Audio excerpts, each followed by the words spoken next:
Guys, today is July 12th, 2017, and I'm going to try to get this shadow out of there. I'm going to share with you my antifungal salad. And I've got it, I should have filmed it before I added a bunch of turmeric on top. But that's what that is, turmeric powder. And this is a dollop of raw yogurt, raw plain yogurt from the farmer, and onions, and I have fresh garlic in there, right there underneath the turmeric. And I have in here a lot of oregano leaves, and there's one right there, and that is from our backyard.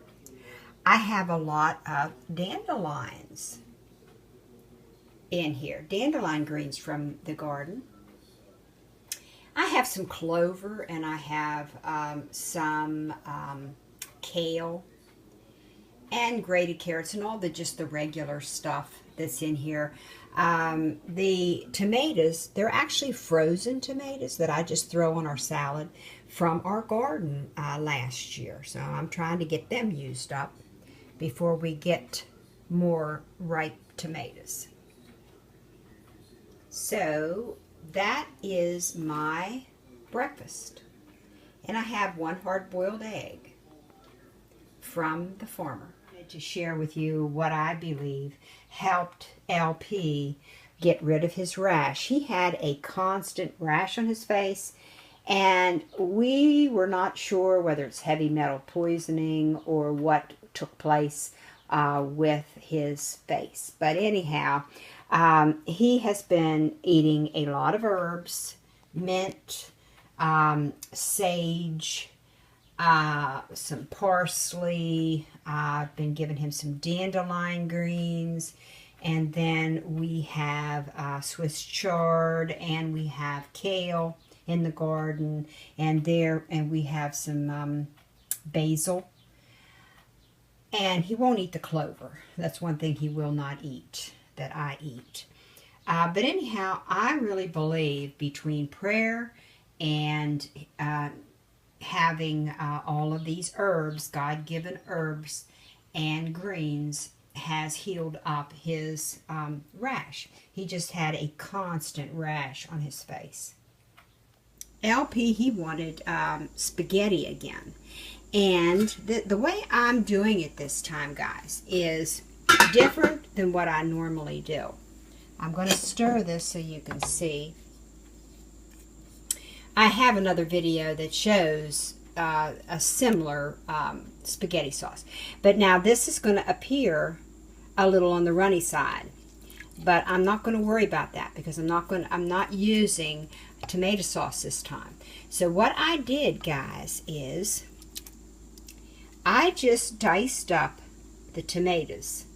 I mean, not diced, quartered.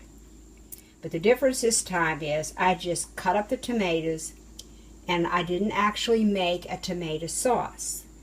It's just going to be its own sauce from the vegetables that I have in there. Check your tomato sauce. Hunt's, I think, is what I have. It has natural flavoring. And see, I'm trying to get away from that kind of stuff. And I've had the tomato sauce for quite some time. And I did use it for the last batch of spaghetti sauce. It was past the date, and I still using it. It seemed okay. But my issue is this natural flavoring. There's a lot of things under the label of natural flavorings that we will never know what it entails in the lab of how they throw it together. And they can start out with something natural, and they can tweak it, they can manipulate it, and then to the point where your body really doesn't recognize it as food.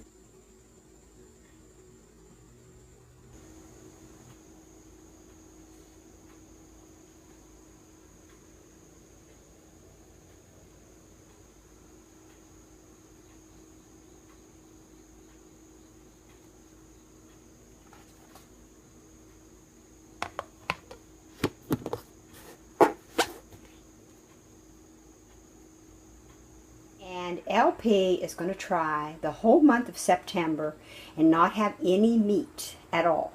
So underneath here is going to be his substitute. And what I do with this portobello mushrooms is this is a damp cloth. I get them out of the plastic as soon as he brought them home.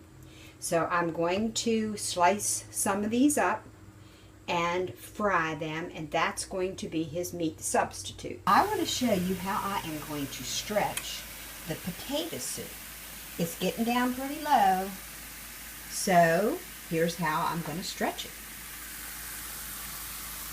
Portobello mushrooms. And I'm going to fry up the rest of those. And I'm going to then put it all together in the pan. And we're going to have some potato soup with portobello mushrooms. There it is. LP's fake meat. And I'm going to tell you guys, this is out of this world delicious. Portobello mushrooms in potato soup. I got peas in there, grated carrots, celery, onions, and white sauce. And red skin taters.